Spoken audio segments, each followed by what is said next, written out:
Astro సిండికేట్లో మీ personal and business promotions కోసం కింది నెంబర్కు కాంటాక్ట్ చేయండి.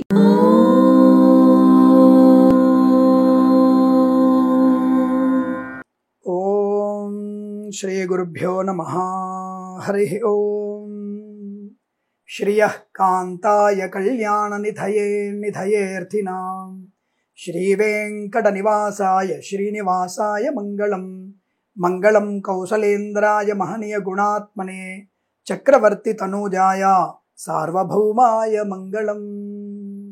అందరికీ నమస్కారం. ఆషాఢ మాసంలో వచ్చేటువంటి శుక్లపక్ష ఏకాదశి మనకి విశేషమైనటువంటి రోజు. ప్రతిదీ విశేషమైందని చెప్తారండి. ప్రతినిత్యం మనకి విశేషమైందే. సనాతన ధర్మంలో ప్రతిరోజు పండగనే. ప్రతిరోజు భగవంతుణ్ణి ఒక్కొక్క భగవంతుణ్ణి ఆరాధన చేయాలి.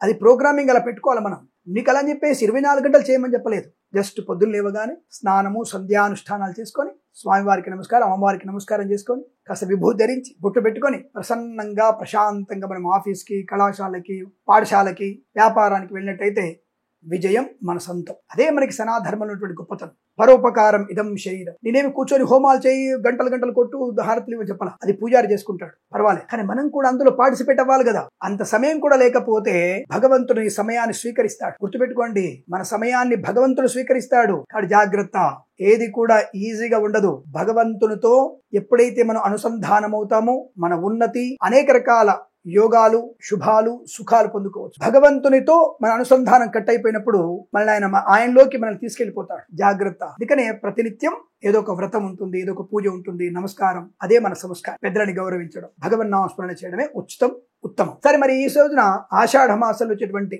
శుక్ల ఏకాదశి, పరమ పవిత్రమైనటువంటి శయన ఏకాదశి, తొలి ఏకాదశి. అసలు తొలి ఏకాదశి అంటేనే విశేషం. భగవంతుడి యొక్క యోగ నిద్రలోకి వెళుతున్నటువంటి శుభ సమయం.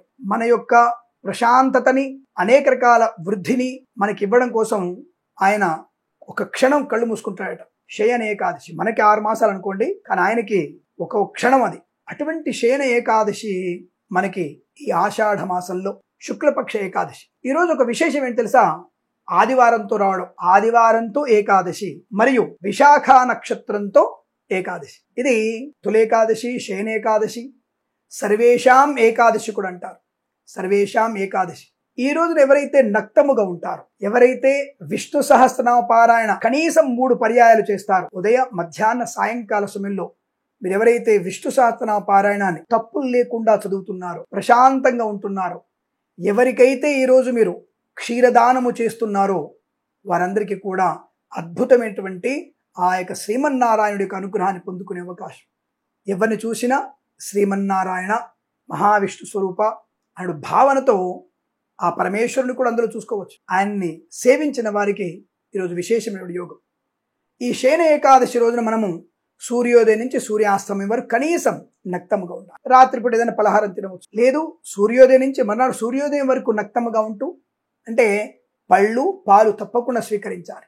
గుర్తుపెట్టుకోండి, మనకి పురాణ ఇతిహాసాలలో లోపలటువంటి అగ్నిహోత్రుణ్ణి నక్తముగా ఉంచమని చెప్పలేదు. పళ్ళు, పాలు స్వీకరించాలి, అది నక్తంతో సమానము. ఘన పదార్థాన్ని, ఇతరత్ర వండిన పదార్థాలు తినకండి. అన్నము పూర్తిగా నిషేధము. కాబట్టి ఈ యొక్క శయన ఏకాదశి రోజున మనం చేసే నక్తము, విష్ణు సహస్రనామ పారాయణము, వీలైతే శ్రీ రమా సహిత సత్యనారాయణ స్వామి వ్రతాన్ని ఆచరించండి. విశేషం. మరి స్వామి ఈరోజు అందరిని పిలిచి అన్నం పెట్టాలి కదా, కథలో చెప్తారు కదా, అక్కర్లేదు. ఇవాళ మీరు వ్రతం చేసుకొని రేపు స్వామివారి పునఃపూజ కావించి ఆ రోజున అన్న సంతర్పణ చేయండి. అది విశేషం. ద్వాదశి భోజనం విశేషం. కాబట్టి అలా తప్పకుండా మీరు చేసినట్టయితే ఈ రోజున ఆ యొక్క అనంత శయనుడి శ్రీమన్నారాయణకు అనుగ్రహం పొందుకోవడం ఖాయం. ఒకటి, భక్తి అనేది చాలా విశేషమే. జన్మజాతకంలో ఉన్నటువంటి అనేక రకాల దోషాలు తొలగిపోవడానికి కూడా ఉపయోగపడుతుంది. విశాఖ నక్షత్రం తులారాశి వారు, వృశ్చిక రాశి వారు తప్పకుండా ఇవాళ అటువంటి వ్రతాల్లో గాని, ఆ విష్ణు దేవాలయ సందర్శన గాని చేసిన వారికి, అంటే అన్ని రాశుల వారు తప్పకుండా చేయాలి. విశేషంగా విశాఖ నక్షత్రం వారు తప్పనిసరిగా మీరు వెళ్లాల్సిందే. ఈరోజు శ్రీమన్నారాయణుడు సూర్యనారాయణ మూర్తి అయినటువంటి ఆదివారం రోజున ఈ ఏకాదశి రావడం ఇంకా విశేషం.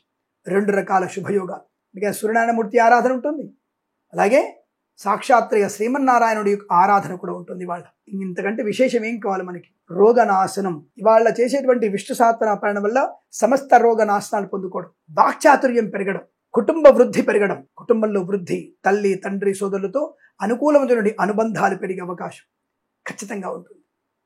కాబట్టి మీరు తప్పనిసరిగా ఈరోజు పురుష సూక్త శ్రీ సూక్త పారాయణం ద్వారా ఆ విష్ణుమూర్తిని ఆరాధన చేసిన వారికి, పంచామృతములతో అభిషేకం చేసిన వారికి తప్పకుండా మీకు ఆ విష్ణుమూర్తి యొక్క అనుగ్రహాన్ని పొందుకోవడం ఖాయం. స్వామివారికి ఈ రోజున మీరు ఫల పుష్పాదులు నివేదన చేసి ధూపము దీపము నైవేద్యం చేసిన వారికి విశేషం. అయితే ఈ శ్రీమన్నారాయణ పూజ తప్పకుండా ప్రాతకాలంలో చేయాలి. ప్రదోష కాలంలో శివనామస్మరణ, శివుడు పూజ చేయాలి. విష్ణువాలయంలోకి వెళ్ళి సాయంకాల సమయంలో శివనామస్మరణ చేయండి. విష్ణుమూర్తి చాలా సంతోషిస్తాడు. శివస్య హృదయం విష్ణు, విష్ణుశ్చ హృదయం శివ.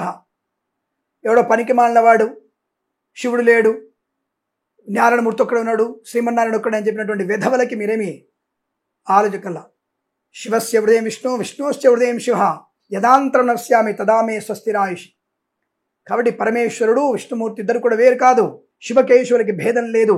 కాబట్టి మీరందరూ కూడా సాయంకాల సమయంలో తప్పనిసరిగా శివనామస్మరణ చెయ్యండి. విష్ణుమూర్తికి అత్యంత ప్రీతికరం. అలా చేసిన వారికి ఐశ్వర్యం ఉంటుంది. విష్ణు దేవాలయంలో సాయంకాల సమయంలో శివనామస్మరణ చేసిన వారికి ఐశ్వర్యం తప్పకుండా ఉంటుంది. ఇక్కడ ఐశ్వర్యం ఈశ్వరేచ్ఛ. కాబట్టి తప్పకుండా మీరు అలా చేయడం. ప్రాతకాలంలో విష్ణుమూర్తిని శయన ఏకాదశి రోజున, తొలి ఏకాదశి రోజున పూజించి సాయంకాల సమయంలో శివాష్టోత్రం చదివిన వారికి చాలా చాలా అనుకూలవంతమైనటువంటి ఆనంద యోగాలు ఉంటాయి. ఇలా చేసిన వారికి అసాధ్యమనేది లేదు. విద్యలో, ఉద్యోగంలో, సంతాన విషయంలో, విదేశాలకు వెళ్ళే విషయంలో, రాజకీయ రంగంలో అనుకూలత. మృత్యువు దగ్గరున్న వారికి కూడా మృత్యువు నుంచి దూరం జరిగే అవకాశం, శాశ్వతమైనటువంటి శ్రీమన్నారాయణ పరమపద సోపానాన్ని పొందుకునే అవకాశం, సాక్షాత్తుగా శివ సాయుధ్యాన్ని పొందుకునే అవకాశం, అంతిమ కాలంలో 100 సంవత్సరాల తర్వాత మనకి సాక్షాత్తుగా పరమేశ్వర లోకాన్ని పొందుకునే అవకాశం ఉంటుంది. అటువంటి శయన ఏకాదశిన మీరు ఆ శ్రీమన్నారాయణ భక్తి పూజించిన వారికి, కలువ పూలతో ఆయన పూజించిన వారికి మంచి శుభయోగము, ఆనందకరమైనటువంటి ఐశ్వర్యం ఉంటుంది. తప్పకుండా ఇటువంటి శయన ఏకాదశి, తొలి ఏకాదశిని వినియోగించుకొని నక్తముగా ఉంటూ మరునాడు ఎవరికైనా అన్న సంతర్పణ చేసి భోజనం చేసిన వారికి ఇహపర సౌఖ్యము తప్పకుండా కలుగుతుందని సాక్షాత్తుగా భాగవతోత్తములు చెప్పినటువంటి వారు భాగవతంలో స్పష్టంగా చెప్పబడింది.